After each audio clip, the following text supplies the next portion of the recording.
OK, some of the first newspapers from tomorrow have just dropped. The front pages are in. Let's start with the Daily Telegraph tomorrow. Big story on the front and breaking tonight. Keir Starmer will shut a ECHR migrant loophole in a bid to tighten legislation that lets judges block deportations of foreign criminals. We've been talking about it, haven't we? All show pretty much about Labour's reaction or alleged reaction to the reform election success, Runcorn especially, the councils.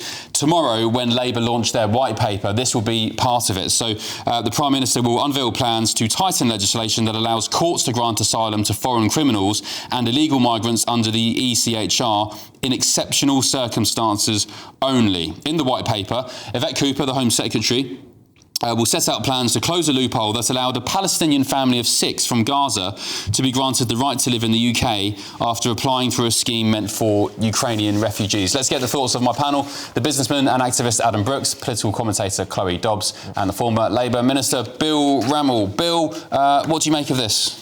It's very good news, and it's not just plucked out of the local elections. I first talked about this likely to be happening 7 or 8 weeks ago on GBNews. So it's just a massive coincidence that's come 7 days after the election? No, it's because the white paper, bringing all these proposals together that have been worked on in government, are being announced tomorrow.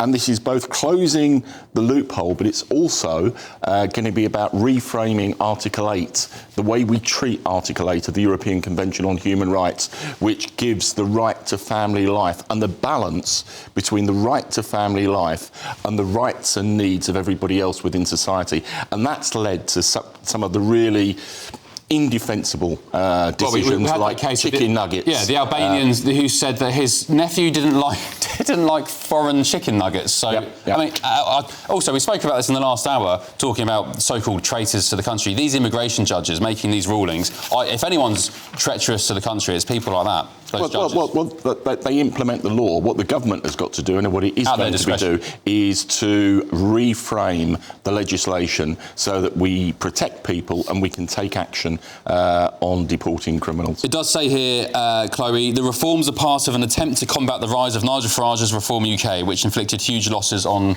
Labour. Bill says this was in the making 6 months ago. What is it, 5-6 months ago? Yep. I mean, we know that this white paper has been being put together for a while. I don't completely understand why they didn't put this out before the election to try to reduce... Because the government's communications have been absolutely hopeless, and that's one of the big challenges it's got. But yes, I think that clearly there is a change of tune in that they really want to get harsh on immigration because of the rise of reform. I think this story is very good if this does go through, because there have been so many ridiculous cases of genuinely dangerous people being kept in this country. Let's not forget that we are not aware of a single grooming gang's perpetrator that has been deported for their horrible crimes, and they often use this excuse of a right to a family life to avoid deportation, and they're kept in this country. I think that's absolutely horrifying. So if we can see people like that deported as a consequence of this change, that would be fantastic. Do you think, Chloe, in light of this, that if they are going to go after this ECHR loophole, Labour may turn their attentions to these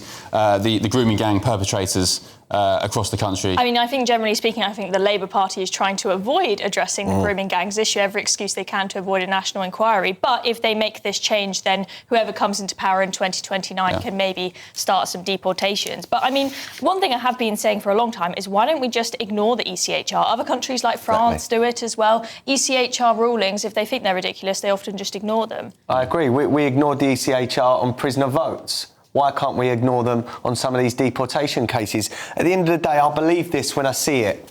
It still has to be enforced. I believe all trust has gone from Labour and the Tories, and people just want change. That is the word I'm hearing everywhere I go, change. And they're not even that bothered about what reform are going to do. They just want something different. So change was the Labour Party's election slogan. Yeah. They said it over and over. But, so you think, Adam, regardless of whether, say Labour just copied every reform policy, they did it well, the deportations were going through the roofs, the boats stopped even, you don't think, regardless of that, they're just still messing with the trust? Let me just tell you, I speak to people of all of all types in my pub, from well-off to working-class builders, and no one likes Keir Starmer. The hatred for that man and the distrust of that man is sky high. And if he remains the leader of the Labour Party, they haven't got a hope in hell. Even if they stop the boats? Say they stop the boats overnight. But no. Adam, Labour could get net migration to below 100,000.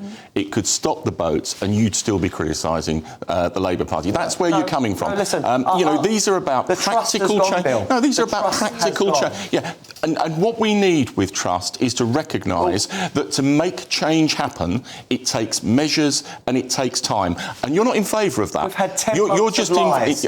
10 months of utter lies, and that is why you are tanking in the polls. The trust has gone. That won't be regained. That's your view. It's not been lies. It's about making the changes. More people than you every week. With respect, you don't. I'm still a politician who's out on the doorstep. With respect, I'm a publican that speaks to 100 of different people. And you speak to people in your pub. I'm on the doorstep every weekend in my former constituency, and speak to a far greater range of people than you do, Adam. Nonsense. Okay. Well, I guess, Bill. The argument is we have just had an election. Of sorts, and the people have spoken. So I would argue on this occasion, Adam maybe is right in his rhetoric. Yeah, look, the government is not where it needs to be. It needs better communication, and it is fascinating. And your bit at the beginning of this programme, Ben, highlighted it. For once, there's so much better coordination of the government's message across so many newspapers about what it's doing on immigration. Three front pages. And we need more of that. Just answer me this question, Bill. I said it earlier. Why did Labour remove the legislation that made it illegal to cross the Channel via a dinghy? Why did they remove that? Because it wasn't working, and we are bringing in changes. So you've now made it legal for these people to come across. What message does that send? What we are doing, if you now help someone come across and you support them, you can be criminally prosecuted. We've also got the French government. Have gone up. It takes time. We've also got the French government now, for the first time, intervening in shallow waters, which for years they had refused doing so. Well, practical changes. Send us one video of them intervening, and then the rest of the time they're ferrying them across, just watching them and make sure they make it safely to British border force at the centre line of the Channel, and they hand them over. We recently just had a British border force vessel end up having to go into the French waters to rescue a dinghy that the French were refusing to intervene and help. And we need... They can't be trusted, the French. They just pocket our money. It's not in the... you say they can't be trusted. We can't France want those migrants to be our problem. The challenge without working with the French, and to pretend otherwise, again, is fantasy politics. We do need to work with the French, but I don't think we should let them take us for fools. We need to be very strict on them and not hand them a single penny if they don't do what they say they're going to do with our money. The French want those migrants to be our problem, and they let them go on those lorries and those boats. Dunkirk and Calais are like war zones with migrants and machete gangs, shots being let off with guns. They want rid of them. You really think they're going to stop them getting on dinghies and coming over here? They do not want them in their country. OK, let's move on.